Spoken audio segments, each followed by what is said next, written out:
लोक बात की खास पेशकश कहानियों का काफिला में आइए सुनते हैं कथा सम्राट प्रेमचंद की दिल को छूने वाली कहानी माँ आलोक रंजन पांडे की स्वर में।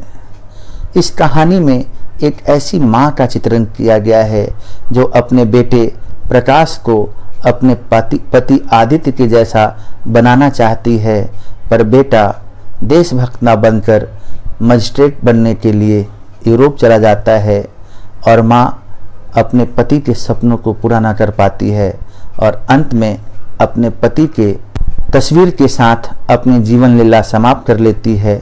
उससे पहले वह अपने बेटे द्वारा भेजे गए पत्र को फाड़ फाड़ कर फेंक देती है। एक माँ की करुण गाथा इस कहानी को पढ़कर हम जान सकते हैं। तो आइए सुनते हैं मेरे अर्थात आलोक रंजन पांडे की स्वर में प्रेमचंद की दिल को छूने वाली कहानी माँ।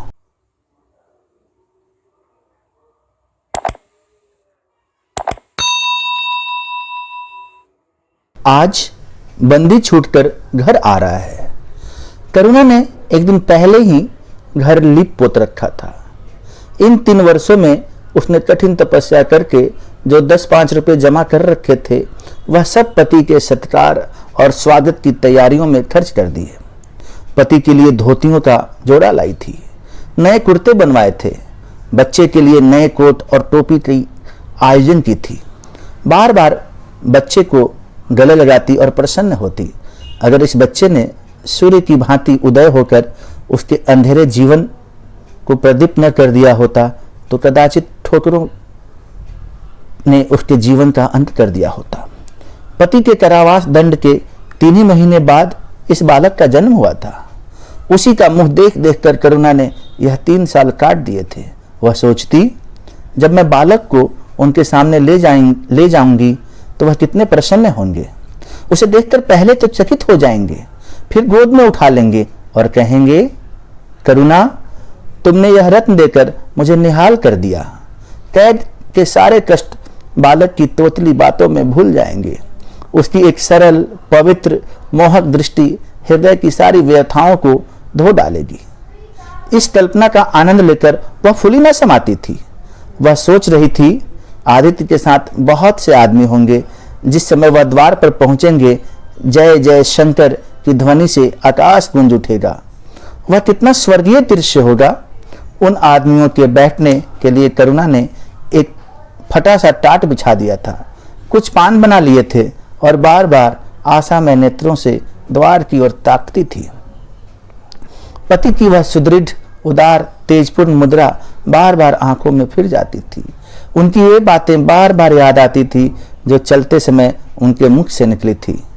उनका वह धैर्य, वह आत्मबल जो पुलिस के प्रहारों के सामने भी अटल रहा था, वह मुस्कुराहट जो उस समय भी उनके अधरों पर खेल रही थी, वह आत्माभिमान जो उस समय भी उनके मुख से टपक रहा था, क्या करुणा के हृदय से कभी विस्मृत हो सकता था? उनका स्मरण आते ही करुणा के निस्तेज मुख पर आत्मगौरव की लालिमा छा गई।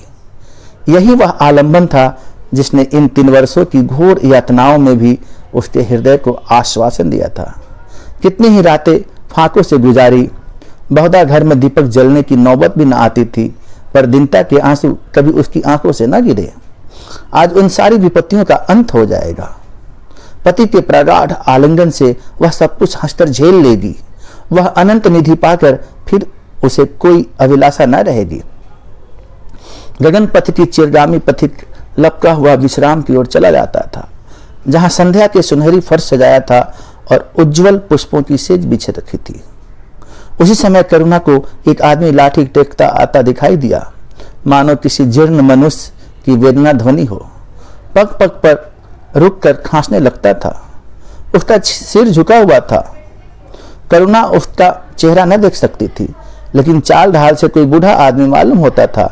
पर एक क्षण में जब वह समीप आ गया तो करुणा उसे पहचान गई।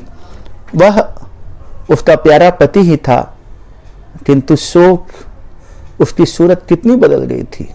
वह जवानी, वह तेज, वह चपलता, वह सुगठन सब प्रस्थान कर चुका था। केवल हड्डियों का एक ढांचा रह गया था। न कोई संगी, न साथी, न यार, न दोस्त। करुणा उसे पहचानते ही बाहर निकल आई, पर आलिंगन की कामना हृदय में दबकर ही रह गई। सारे मंसूबे धूल में मिल गए, सारा मनोल्लास आंसू की प्रवाह में बह गया, विलीन हो गया। आदित्य ने घर में कदम रखते ही मुस्कुराकर करुणा की ओर देखा, पर उस मुस्कान में वेदना का एक संसार भरा हुआ था। करुणा ऐसी शिथिल हो गई मानो हृदय का स्पंदन रुक गया हो। वह फटी हुई आंखों से स्वामी की ओर टकटकी बांधे खड़ी थी, मानो उसे अपनी आंखों पर अब भी विश्वास न था। स्वागत या दुख का एक शब्द भी उसके मुंह से न निकला। बालक भी उसके गोद में बैठा हुआ सहमी आंखों से इस कंकाल को देख रहा था और माता की गोद में चिपटा जाता था। आखिर उसने कातर स्वर में कहा, यह तुम्हारी क्या दशा है? बिल्कुल पहचाने ही नहीं जाते। आदित्य ने उसकी चिंता को शांत करने के लिए मुस्कुराने की चेष्टा करते हुए कहा, कुछ नहीं, जरा दुबला हो गया हूं। तुम्हारे हाथों का भोजन पाकर फिर स्वस्थ हो जाऊंगा। करुणा, छी, सूख कर कांटा हो गए हो। क्या वहां भरपेट भोजन भी नहीं मिलता? तुम कहते थे राजनीतिक आदमियों के हाथ बड़े लंबे होते हैं, उनके साथ बड़ा अच्छा व्यवहार किया जाता है, और वह तुम्हारे साथी क्या हो गया जो तुम्हें होठ आठों पहर घेरे रहते थे और तुम्हारे पसीने की जगह खून बहाने को तैयार रहते थे। आदित्य की त्योरियों पर बल पड़ गए। बोले, यह बड़ा ही कटु अनुभव है करुणा। मुझे ना मालूम था कि मेरे कैद होते ही लोग मेरी ओर से यूं आंखें फेर लेंगे, कोई बात भी ना पूछेगा। राष्ट्र के नाम पर मिटने वालों का यही पुरस्कार है। यह मुझे ना मालूम था। जनता अपने सेवकों को बहुत जल्द भूल जाती है, यह तो मैं जानता था, लेकिन अपने सहयोगी और सहायक इतने बेवफा होते हैं, इसका मुझे यह पहला ही अनुभव हुआ है। लेकिन मुझे किसी से भी शिकायत नहीं। सेवा स्वयं अपना पुरस्कार है। मेरी भूल थी कि मैं इसके लिए यश और नाम चाहता था। करुणा ने कहा, तो क्या वहां भोजन भी न मिलता था? आदित्य, यह न पूछो करुणा, बड़ी करुण कथा है। बस यही गनीमत समझो कि जीता लौट आया। तुम्हारे दर्शन बंद थे, नहीं कष्ट तो ऐसे ऐसे उठाए कि अब तक मुझे प्रस्थान कर जाना चाहिए था। मैं जरा लेटूंगा, खड़ा नहीं रह जाता। दिन भर में इतनी दूर आया हूं। करुणा ने कहा, चलकर कुछ खा लो, आराम से लेटो। बालक को गोद में उठाकर बोली, बाबूजी हैं बेटा, तुम्हारे बाबूजी, इनकी गोद में जाओ, तुम्हें प्यार करेंगे। आदित्य ने आंसू भरी आंखों से बालक की ओर देखा और उनका एक एक रोम उनका तिरस्कार करने लगा। अपनी जीर्ण दशा पर उन्हें कभी इतना दुख न हुआ था। ईश्वर की असीम दया से यदि उनकी दशा संभल जाती तो वह फिर कभी राष्ट्रीय आंदोलनों के समीप न जाते। इस फूल से बच्चों को एवं संसार में लाकर दरिद्रता और दीनता की आग में झोंकने का उन्हें क्या अधिकार था? वह अब लक्ष्मी की उपासना करेंगे और अपना क्षुद्र जीवन बच्चों के लालन पालन के लिए अर्पित कर देंगे।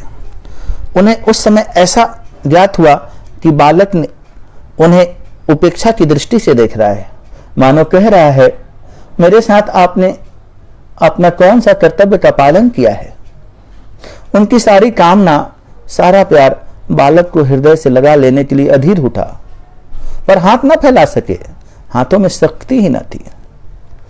करुणा बालक को लिए हुए उठी और थाली में कुछ भोजन निकालकर लाई। आदित्य ने क्षुधापूर्ण नेत्रों से थाली की ओर देखा, मानो आज बहुत दिनों के बाद कोई खाने की चीज सामने आई हो। जानता था कि कई दिनों के उपवास के बाद और आरोग्य की इस गई गुजरी दशा में भी उसे जबान को काबू में रखना चाहिए था, पर सब्र न कर सका। थाली पर टूट पड़ा और देखते देखते ही थाली साफ कर दी। करुणा सशंक हो गई। उसने दोबारा किसी चीज के लिए न पूछा, थाली उठाकर चली गई, पर उसका दिल कह रहा था, इतना तो यह कभी खाते ही न थे। करुणा बच्चे को कुछ खिला रही थी कि एकाएक कानों में आवाज आई, करुणा। करुणा ने आकर पूछा, क्या तुमने मुझे पुकारा है? आदित्य का चेहरा पीला पड़ गया था और सांस जोर जोर से चल रही थी। हाथों के सहारे वहीं टाट पर लेट गए थे। करुणा उनकी यह हालत देखकर घबरा गई, बोली, जाकर किसी वैद्य को बुला लाऊं? आदित्य ने हाथ के इशारे से उसे मना करके कहा, व्यर्थ है करुणा, अब तुमसे छिपाना व्यर्थ है। मुझे सिल हो गया है, कई बार मरते मरते बच गया हूं। तुम लोगों के दर्शन बदे थे, इसलिए प्राण न निकलते थे। देखो प्रिय, रो मत। करुणा ने शिश्तियों को दबाते हुए कहा, मैं वैद्य जी को लेकर अभी आती हूं। आदित्य ने फिर सिर हिलाया, नहीं करुणा, केवल मेरी पास बैठे रहो। अब किसी से कोई आशा नहीं है, डॉक्टरों ने जवाब दे दिया है। मुझे तो यही आश्चर्य है कि यहां पहुंच कैसे गया। न जाने कौन सी दैवी शक्ति मुझे वहां से खींच लाई। कदाचित यह इस बुझते हुए दीपक की अंतिम झलक थी। आह, मैंने तुम्हारे साथ बड़ा अन्याय किया है, इसका मुझे हमेशा दुख रहेगा। मैं तुम्हें कोई आराम न दे सका, तुम्हारे लिए कुछ कर न सका, केवल सुहाग का दाग लगाकर और एक बालक के पालन का भार छोड़कर चला जा रहा हूं। आह, करुणा के हृदय से दृढ़ करते हुए कहा, तुम्हें कहीं दर्द तो नहीं हो रहा है? आग बना लाऊं? कुछ बताते क्यों नहीं? आदित्य ने करवट बदलकर कहा, कुछ करने की जरूरत नहीं प्रिय, कहीं दर्द नहीं है, बस ऐसा मालूम हो रहा है कि दिल बैठा जाता है, जैसा पानी में डूबा जाता हूं। जीवन की लीला समाप्त हो रही है। दीपक को बुझते हुए देख रहा हूं, कह नहीं सकता कब आवाज बंद हो जाए। जो कुछ कहना है वह कह डालना चाहता हूं। क्यों? वह लालसा ले जाऊं? मेरे एक प्रश्न का जवाब दोगी? पूछूं? करुणा के मन की सारी दुर्बलता, सारा शोक, सारी वेदना मानो लुप्त हो गई और उनकी जगह उस आत्मबल का उदय हुआ जो मृत्यु पर हंसता हुआ और विपत्ति के सांपों से खेलता है। रत्न जटित मखमली म्यान में जैसे तेज तलवार छिपी रहती है, जल के कोमल प्रवाह में जैसे असीम शक्ति छिपी रहती है, वैसे ही रमणी का कोमल हृदय साहस और धैर्य को अपने गोद में छिपाए रहती है। क्रोध जैसे तलवार के बाहर खींच लेता है, विज्ञान जैसे जल शक्ति का उद्घाटन कर लेता है, वैसे ही प्रेम रमणी के साहस और धैर्य को प्रदीप्त कर देता है। करुणा ने पति के सिर पर हाथ रखते हुए कहा, पूछते क्यों नहीं प्यारे? आदित्य ने करुणा के हाथों के कोमल स्पर्श का अनुभव करते हुए कहा, तुम्हारे विचार में मेरा जीवन कैसा था? बधाई के योग्य। देखो, तुमने मुझसे कभी पर्दा नहीं रखा। इस समय भी स्पष्ट ही कहना, तुम्हारे विचार में मुझे अपने जीवन पर हंसना चाहिए या रोना चाहिए? करुणा ने उल्लास के साथ कहा, यह प्रश्न क्यों करते हो प्रियतम? क्या मैंने तुम्हारी कभी उपेक्षा की है? तुम्हारा जीवन देवताओं का सा जीवन था, निस्वार्थ, निर्लिप्त और आदर्श। लेकिन बाधाओं से तंग आकर मैंने तुम्हें कितनी ही बार संसार की ओर खींचने की चेष्टा की है, पर उस समय भी मैं मन में जानती थी कि मैं तुम्हें ऊंचे आसन से गिरा रही हूं। अगर तुम माया मोह में फंसे होते, कदाचित मेरे मन को अधिक संतोष होता, लेकिन मेरी आत्मा को वह गर्व और उल्लास न होता जो इस समय हो रहा है। मैं अगर किसी को बड़े से बड़ा आशीर्वाद दे सकती हूं तो यही होगा कि उसका जीवन तुम्हारे जैसा हो।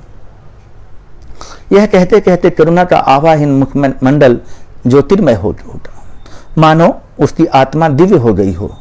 आदित्य ने सगर्व नेत्रों से करुणा को देखकर कहा, बस अब मुझे संतोष हो गया करुणा। इस बच्चे की ओर से मुझे कोई शंका नहीं। मैं उसे इससे अधिक कुशल हाथों में नहीं छोड़ सकता। मुझे विश्वास है कि जीवन का यह ऊंचा और पवित्र आदर्श सदैव तुम्हारे सामने रहेगा। अब मैं मरने को तैयार हूं। 7 वर्ष बीत गए। बालक प्रकाश अब 10 साल का रूपवान, बलिष्ठ, प्रसन्न मुख कुमार था। बला का तेज, साहसी और मनस्वी। भय तो उसे छू भी नहीं गया था। करुणा का संतप्त हृदय उसे देखकर शीतल हो जाता। संसार करुणा को अभागिन और दीन समझे वह कभी भाग्य का रोना नहीं रोती। उसने उन आभूषणों को बेच डाला जो पति के जीवन में उसे प्राणों से भी प्रिय थे, और उस धन से कुछ गायें और कुछ भैंसें मोल ले ली थी। वह कृषक की बेटी थी और गौपालन उसके लिए कोई नया व्यवसाय न था। इसी को उसने अपनी जीविका का साधन बना लिया। विशुद्ध दूध कहाँ मैसर होता है, सब दूध हाथों हाथ बिक जाता। करुणा को पहर रात तक काम में लगा रहना पड़ता, पर वह प्रसन्न थी। उसके मुख पर निराशा या दीनता की छाया नहीं थी। संकल्प और साहस का तेज था। उसने एक एक अंग से आत्मगौरव की ज्योति से निकल रही है। आंखों में एक दिव्य प्रकाश है, गंभीर, अथाह और असीम। सारी वेदनाएं, वैधव्य का शोक और विधि का निर्दय प्रहार सब उस प्रकाश की गहराई में विलीन हो गया है। प्रकाश पर वह जान देती है। उसका आनंद, उसकी अभिलाषा, उसका संसार, उसका स्वर्ग सब प्रकाश पर न्यौछावर है। पर यह मजाल नहीं कि प्रकाश कोई शरारत करे और करुणा आंखें बंद कर ले। नहीं, वह उसके चरित्र की बड़ी कठोरता से देखभाल करती है। वह प्रकाश की माँ ही नहीं, माँ बाप दोनों है। उसके पुत्र स्नेह में माता की ममता के साथ पिता की कठोरता भी मिली हुई है। पति के अंतिम शब्द उसे अभी तक उसके कानों में गूंज रहे हैं। वह आत्मोल्लास जो उनके चेहरे पर झलकने लगा था, वह गर्ममयी लाली जो उनकी आंखों में छा गई थी, अभी तक उसकी आंखों में फिर रही है। निरंतर पति चिंतन ने आदित्य को उसकी आंखों में प्रत्यक्ष कर दिया है। वह सदैव उनकी उपस्थिति का अनुभव किया करती है। उसे ऐसा जान पड़ता है कि आदित्य की आत्मा सदैव उसकी रक्षा करती रहती है। उसकी यही हार्दिक अभिलाषा है कि प्रकाश जवान होकर पिता का पदगामी हो। संध्या हो गई थी। एक भिखारिन द्वार पर आकर भीख मांगने लगी। करुणा उस समय गौओं को पानी सानी दे रही थी। प्रकाश बाहर खेल रहा था। बालक ही तो है। शरारत सूझी, घर में गया और कटोरे में थोड़ा सा भूसा लेकर बाहर निकला। भिखारिन ने अपनी झोली फैला दी। प्रकाश ने भूसा उसकी झोली में डाल दिया और जोर जोर से तालियां बजाता हुआ भागा। भिखारिन ने अग्निमय नेत्रों से देखकर कहा, वाह रे लाडले, मुझसे हंसी करने चले हो? यही माँ बाप ने सिखाया है। तब तो खूब कुल का नाम जगाओगे। करुणा उसकी बुल सुनकर बाहर निकल आई और पूछा, क्या है माता, किसे कह रही हो? भिखारी ने प्रकाश की तरफ इशारा करके कहा, वह तुम्हारा लड़का है ना? देखो, कटोरे में भूसा भरकर मेरी झोली में डाल गया है। चुटकी भर आटा था, वह भी मिट्टी में मिल गया। कोई इस तरह दुखियों को सताता है? सबके दिन एक से नहीं रहते। आदमी को घमंड न करना चाहिए। करुणा ने कठोर स्वर में पुकारा, प्रकाश। प्रकाश लज्जित न हुआ। अभिमान से सिर उठाते हुए आया और बोला, यह हमारे घर भीख मांगने क्यों आई है? कुछ काम क्यों नहीं करती? करुणा ने उसे समझाने की चेष्टा करके कहा, शर्म तो आती नहीं, उल्टे और आंखें दिखाते हो। प्रकाश ने कहा, शर्म क्यों आए? यह क्यों रोज भीख मांगने आती हैं? हमारे यहाँ क्या कोई चीज मुफ्त में आती है? करुणा बोली, तुम्हें कुछ न देना था तो सीधे से कह देते। जाओ, तुमने यह शरारत क्यों की? प्रकाश बोला, उसकी आदत कैसे छूटती? करुणा ने बिगड़ कर कहा, तुम अब पिटोगे मेरे हाथों। प्रकाश, पिटूंगा क्यों? आप जबरदस्ती पीटेंगी? दूसरे मुल्कों में अगर कोई भीख मांगे तो कैद कर लिया जाता है, यह नहीं कि उल्टे भीखमंगों को और सह दिया जाए। करुणा ने कहा, जो अपंग है वह कैसे काम करें? प्रकाश ने बोला, तो जाकर डूब मरे, जिंदा क्यों रहती है? करुणा निरत्तर हो गई। बुढ़िया को तो उसने आटा डाल देकर विदा किया, किंतु प्रकाश तक को तर्क उसके हृदय में फोड़े के समान टिसता रहा। इसने यह धृष्टता, यह अभिनय क्यों, कहां से सीखा? रात को भी उसे बार बार यही ख्याल सताता रहा। आधी रात के समीप एकाएक प्रकाश की नींद टूटी तो देखा लालटेन जल रही है और करुणा बैठी रो रही है। उठ बैठा और बोला, अम्मा, अभी तुम सोई नहीं? करुणा ने मुंह फेर कर कहा, नींद नहीं आई? तुम कैसे जाग गए? प्यास तो नहीं लगी है? प्रकाश बोला, नहीं अम्मा, न जाने क्यों आंख खुल गई। मुझसे आज बड़ा अपराध हुआ है अम्मा। करुणा ने उसके मुख की ओर स्नेह के नेत्रों से देखा। प्रकाश बोला, मैंने आज बुढ़िया के साथ बड़ी नटखटी की, मुझे क्षमा करो। फिर कभी ऐसी शरारत ना करूँगा। यह कहकर वह रोने लगा। करुणा ने स्नेहार्थ होकर उसे गले लगा लिया और उसके कपोलों को चुंबन करके बोली, बेटा, मुझे खुश करने के लिए यह कह रहे हो ना, या तुम्हारे मन में सचमुच पछतावा हो रहा है? प्रकाश ने सिसकते हुए कहा, नहीं अम्मा, मुझे दिल से अफसोस हो रहा है कि अब की वह बुढ़िया आएगी तो मैं उसे बहुत से पैसे दूंगा। करुणा का हृदय मतवाला हो गया। ऐसा जान पड़ा आदित्य सामने खड़े बच्चे को आशीर्वाद दे रहे थे और कह रहे हैं, करुणा, क्षोभ मत करो, प्रकाश अपने पिता का नाम जरूर रोशन करेगा, तुम्हारी संपूर्ण कामनाएं पूरी हो जाएंगी। लेकिन प्रकाश के कर्म और वचन में मेल न था और दिनों के साथ उसके चरित्र का यह अंग प्रत्यक्ष होता जाता। जहीन तो था ही, विश्वविद्यालय से उसे वजीफे मिलते थे। करुणा भी उसकी भरपेट यथेष्ट सहायता करती रहती, फिर भी उसका खर्च पूरा न पड़ता। यह मितव्ययिता और सरल जीवन पर विद्वता से भरे हुए व्याख्यान दे सकता था, पर उसका रहन सहन फैशन के अंधभक्तों से भी जौ भर भी घटकर न था। प्रदर्शन की धुन हमेशा सवार रहती थी। उसके मन और बुद्धि में निरंतर द्वंद्व होता रहता था। मन जाति की ओर था, बुद्धि अपनी ओर। बुद्धि मन को दबाए रखती थी। उसके सामने मन की एक न चलती थी। जाति सिवा उसर की खेती है। वहां बड़े से बड़ा उपहार जो मिल सकता है वह है गौरव और यश, पर वह भी स्थायी नहीं, इतना अस्थिर कि एक क्षण में जीवन भर की कमाई पर पानी फिर सकता है। अतः उसका अंतःकरण अनिवार्य वेग के साथ विलास में जीवन की ओर झुकता गया था। यहां तक कि धीरे धीरे उसे त्याग और निग्रह से घृणा होने लगी थी। वह दुर्व्यवस्था और दरिद्रता का हे समझता था। उसके हृदय न था, भाव न थे, केवल और केवल मस्तिष्क था।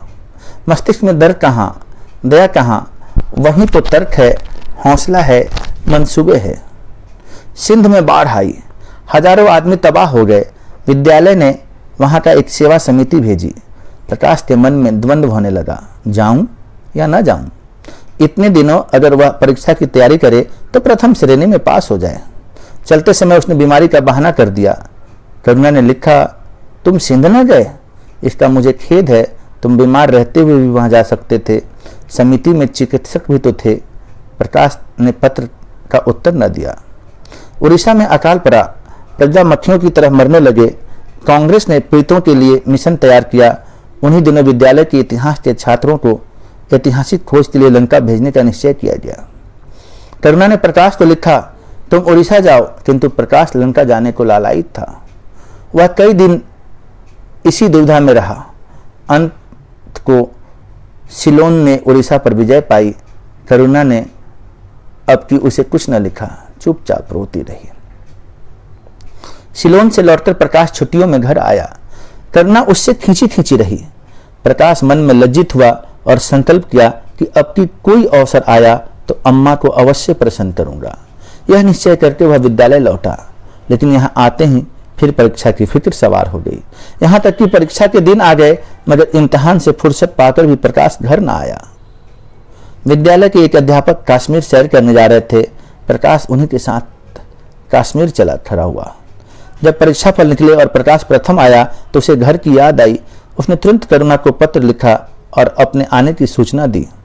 माता को प्रसन्न करने के लिए उसने 2-4 शब्द जाति सेवा के विषय में भी लिखे। अब मैं आपकी आज्ञा का पालन करने को तैयार हूँ। मैंने शिक्षा संबंधी कार्य करने का निश्चय किया है। इसी विचार से मैंने यह विशिष्ट स्थान प्राप्त किया है। हमारे नेता भी तो विद्यालयों के आचार्यों ही का सम्मान करते हैं। अभी तक इन उपाधियों के मुख से मुक्त नहीं हुआ हूँ। यह उपाधि लेकर वास्तव में मैंने अपने सेवा मार्ग का एक बाधा हटा दी है। हमारे नेता भी योग्यता, सदुत्साह, लगन का उतना ही सम्मान नहीं करते जितना उपाधियों का। अब सब मेरी इज्जत करेंगे और जिम्मेदारी का काम भी सौंपेंगे, जो पहले मांगे भी ना मिलता। करुणा की आस फिर बंधी। विद्यालय खुलते ही प्रकाश के नाम पर एक रजिस्ट्री पहुंचा। उन्होंने प्रकाश को इंग्लैंड जाकर विद्याभ्यास करने के लिए सरकार ने वजीफे की मंजूरी की सूचना थी। प्रकाश पत्र हाथ में लिए हर्ष के उन्माद में जाकर मां से बोला, अम्मा, इंग्लैंड जाकर पढ़ने के लिए सरकारी वजीफा मिल गया है।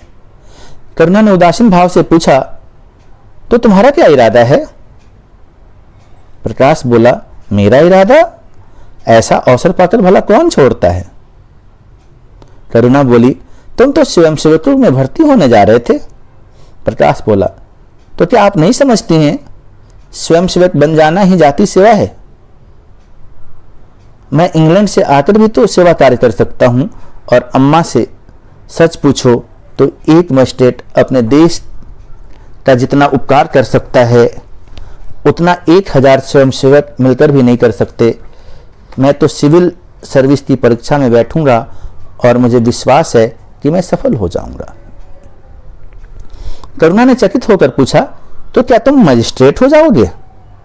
प्रकाश बोला, सेवा भाव रखने वाले एक मजिस्ट्रेट कांग्रेस के 1000 सभापतियों से ज्यादा उपकार कर सकता है। अखबारों में उसकी लंबी लंबी तारीफें न छपेंगी, उसकी वक्ताओं पर तालियां न बजेंगी, जनता उसके जुलूस की गाड़ी न खींचेंगी और न विद्यालय के छात्र उसके अभिनंदन पत्र देंगे, पर सच्ची सेवा मजिस्ट्रेट ही कर सकता है। करुणा ने आपत्ति के भाव से कहा, लेकिन यहाँ मजिस्ट्रेट तो जाति के सेवकों को सजाएं देते हैं, उन पर गोलियां चलाते हैं। प्रकाश बोला, अगर मैं मजिस्ट्रेट के हृदय में परोपकार का भाव है तो वह नरमी से वही काम कर सकता है जो दूसरे गोलियां चलाकर भी नहीं कर सकते। करुणा बोली, मैं यह ना मानूंगी, सरकार अपने नौकरों को इतनी स्वाधीनता नहीं देती। वह एक नीति बना देती है और हर एक सरकारी नौकर को उसका पालन करना पड़ता है। सरकार की पहली नीति यह है कि वह दिन दिन अधिक संगठित और दृढ़ हो, इसके लिए स्वाधीनता के भावों का नमन करना जरूरी है। अगर कोई मजिस्ट्रेट इस नीति के विरुद्ध काम करता है तो वह मजिस्ट्रेट न रहेगा। वह हिंदुस्तानी मजिस्ट्रेट था जिसने तुम्हारे बाबूजी को जरा सा बात पर 3 साल की सजा दे दी थी। इस सजा ने उनके प्राण ले लिए। बेटा, मेरी इतनी बात मानो, सरकारी पदों पर न गिरो। मुझे यह मंजूर है कि तुम मोटा खाकर और मोटा पहनकर अपने देश की कुछ सेवा करो, इसके बदले कि तुम हाकिम बन जाओ और शान से जीवन बताओ। यह समझ लो कि जिस दिन तुम हाकिम की कुर्सी पर बैठोगे उस दिन से तुम्हारा दिमाग हाकिमों सा हो जाएगा। तुम यही चाहोगे कि अफसरों में तुम्हारी नेकनामी और तरक्की हो। एक गंवारू मिसाल लो, लड़की जब तक मैके में कंवारी रहती है वह अपने को उसी घर का समझती है, लेकिन जिस दिन ससुराल चली जाती है वह अपने घर को दूसरे का घर समझने लगती है। माँ बाप, भाई बहन सब वहीं रहते हैं, लेकिन वह घर अपना नहीं रहता। यह दुनिया का दस्तूर है। प्रकाश ने खींचकर कहा, तो क्या आप यही चाहती हो कि मैं जिंदगी भर चारों तरफ ठोकरे खाता फिरूं?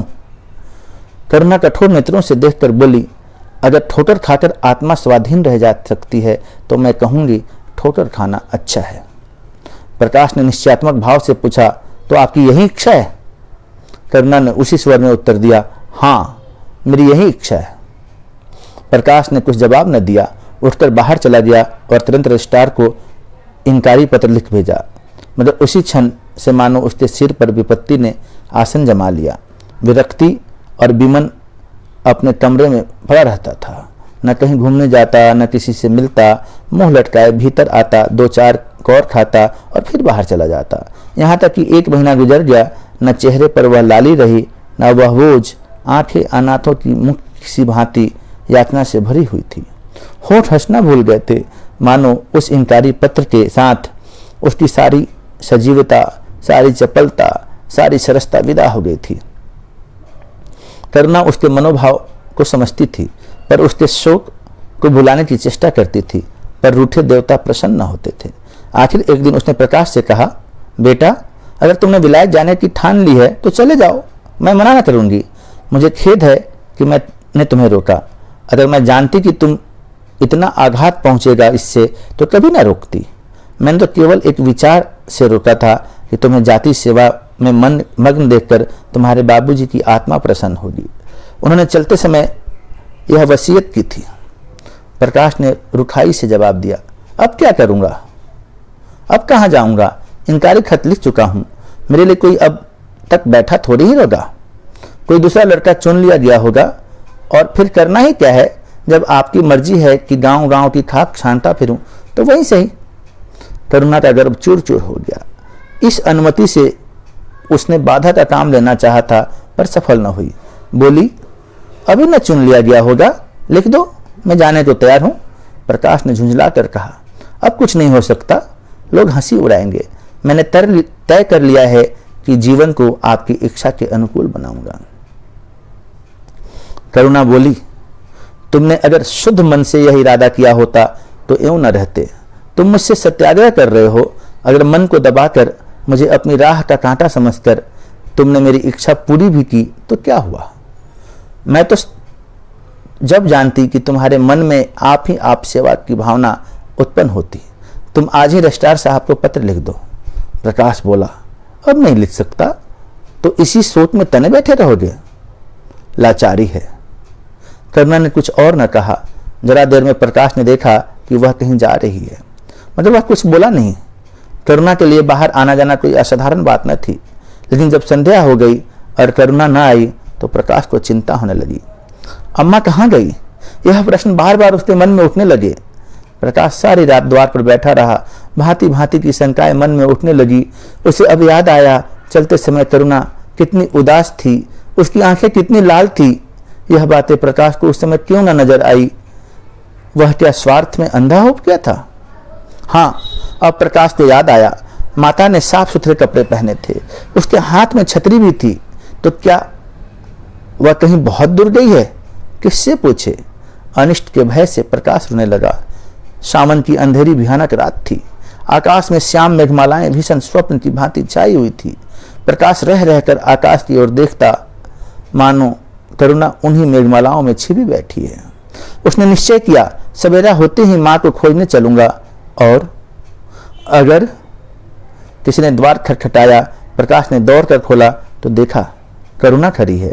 उसका मुखमंडल इतना खोया हुआ, इतना करुण था, जैसे आज ही उसका सुहाग उठ गया है, जैसे अब संसार में उसके लिए कुछ नहीं रहा, जैसे वह नदी के किनारे खड़ी अपनी लदी हुई नाव को डूबती देख रही है और कुछ कर नहीं सकती। प्रकाश ने अधीर होकर पूछा, अम्मा कहाँ चली गई थी? बहुत देर लगाई। करुणा ने भूमि की ओर ताकते हुए जवाब दिया, एक काम से गई थी, देर हो गई। यह कहते हुए उसने प्रकाश के सामने एक बंद लिफाफा फेंक दिया। प्रकाश ने उत्सुक होकर लिफाफे उठा लिया। ऊपर ही विद्यालय की मोहर थी। तुरंत ही लिफाफा खोलकर पढ़ा। हल्की सी लालिमा चेहरे पर दौड़ गई। पूछा, यह तुम्हें कहाँ मिल गई अम्मा? करुणा ने बोला, तुम्हारे रजिस्ट्रार के पास से लाई हूं। क्या तुम वहां चली गई थी? और क्या करती? कल तो गाड़ी का समय न था, मोटर ले ली थी। प्रकाश एक एक क्षण तक मौन खड़ा रहा, फिर कुंठित स्वर में बोला, जब तुम्हारी इच्छा नहीं है तो मुझे क्यों भेज रही हो? करुणा ने विरक्त भाव से कहा, इसलिए कि तुम्हारे जाने की इच्छा है। तुम्हारा यह मलिन वेश नहीं देखा जाता। अपने जीवन के 20 वर्ष तुम्हारी हित कामना पर अर्पित कर दिए। अब तुम्हारी महत्वाकांक्षा की हत्या नहीं कर सकती। तुम्हारी यात्रा सफल हो, यही मेरी हार्दिक अभिलाषा है। करुणा का कंठ रुद्र गया और कुछ न कह सकती। प्रकाश उसी दिन से यात्रा की तैयारियां करने लगा।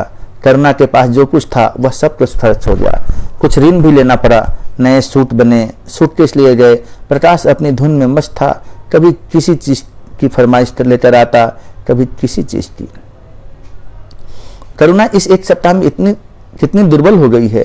उसके बालों पर कितनी सफेदी आ गई है, चेहरे पर कितनी झुर्रियां पड़ गई हैं, यह उससे कुछ न नजर आता।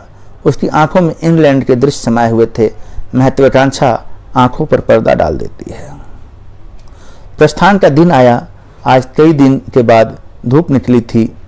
करुणा स्वामी के पुराने कपड़ों को बाहर निकाल रही थी। उनकी दाढ़ी की चदरें, खद्दर के कुर्ते, पजामे और लिहाफ अभी तक संदूर में संचित थे। प्रतिवर्ष वे धूप में सुखाए जाते और झाड़ पोंछते रख दिए जाते थे। करुणा ने आज फिर उन कपड़ों को निकाला, मगर सुखाकर रखने के लिए नहीं, गरीबों को बांट देने के लिए। वह आज पति से नाराज है। वह लुटिया, डोर और घड़ी जो आदित्य की चिरसंगनी थी और जिनकी आज 20 वर्ष से करुणा ने उपासना की थी, आज निकालकर आंगन में फेंक दी गई।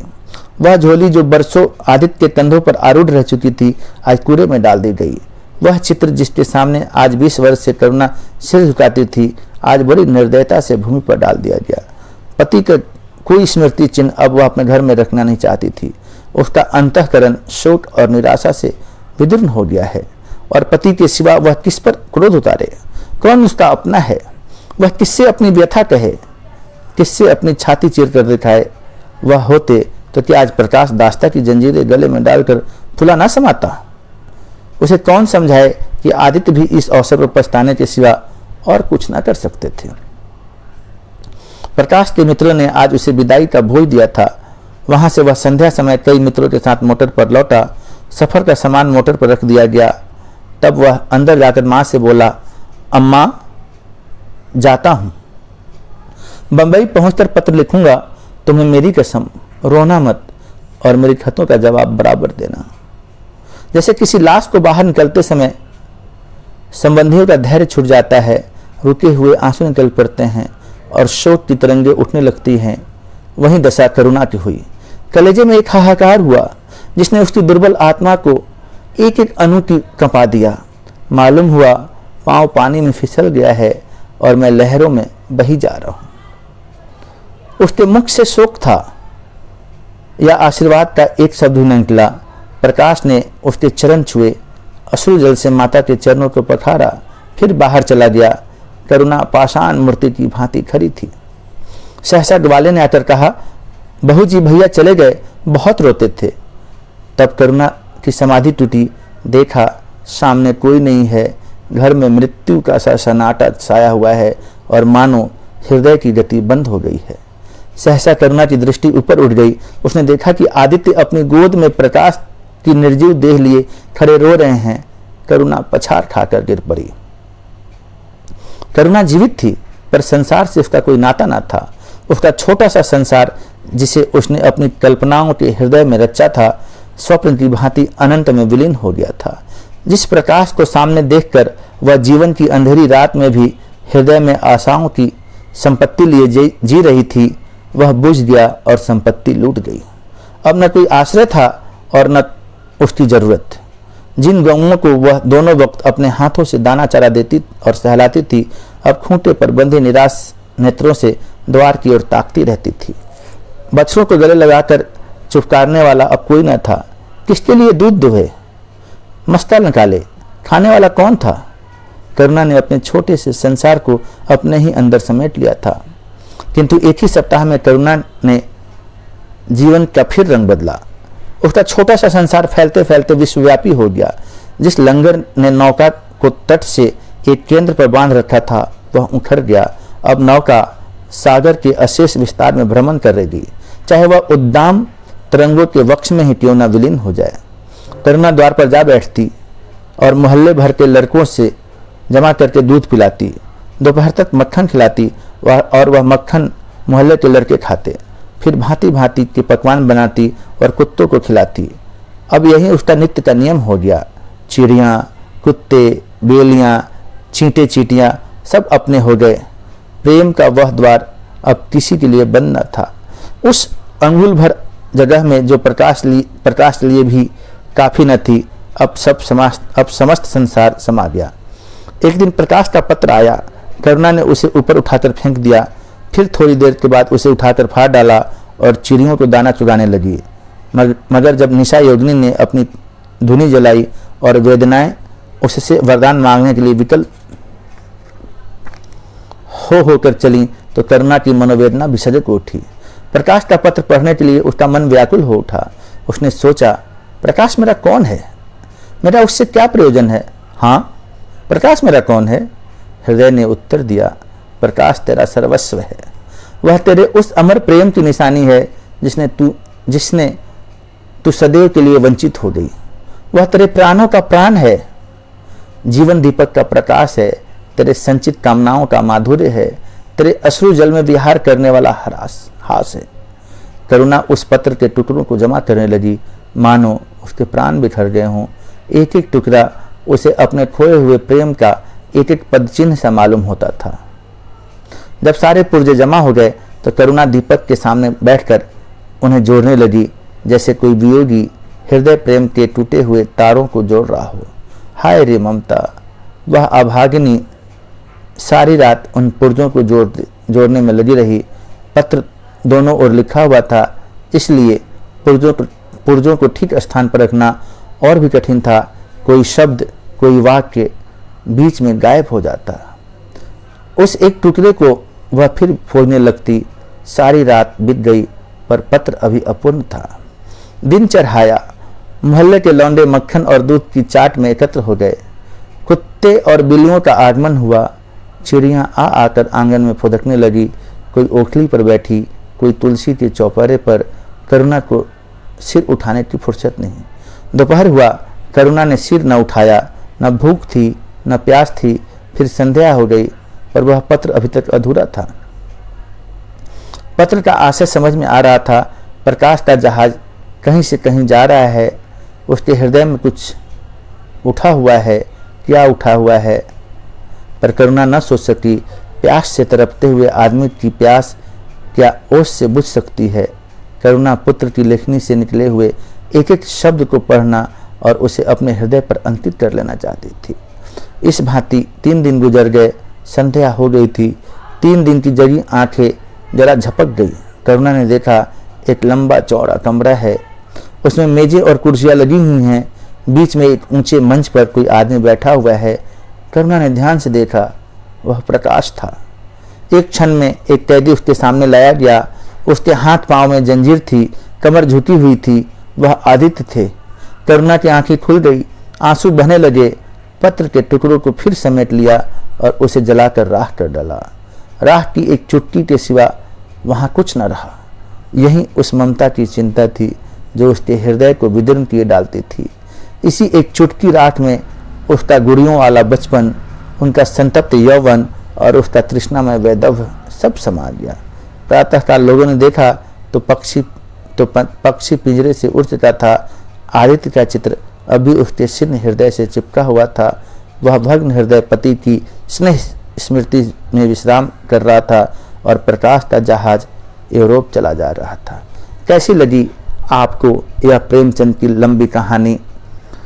कमेंट बॉक्स में ज़रूर लिखिएगा और ऐसी ही अच्छी अच्छी कहानियों को सुनने के लिए लोकबात चैनल को सब्सक्राइब करना ना भूलिएगा। फिर मिलते हैं किसी एक अन्य कहानी के साथ। तब तक के लिए धन्यवाद।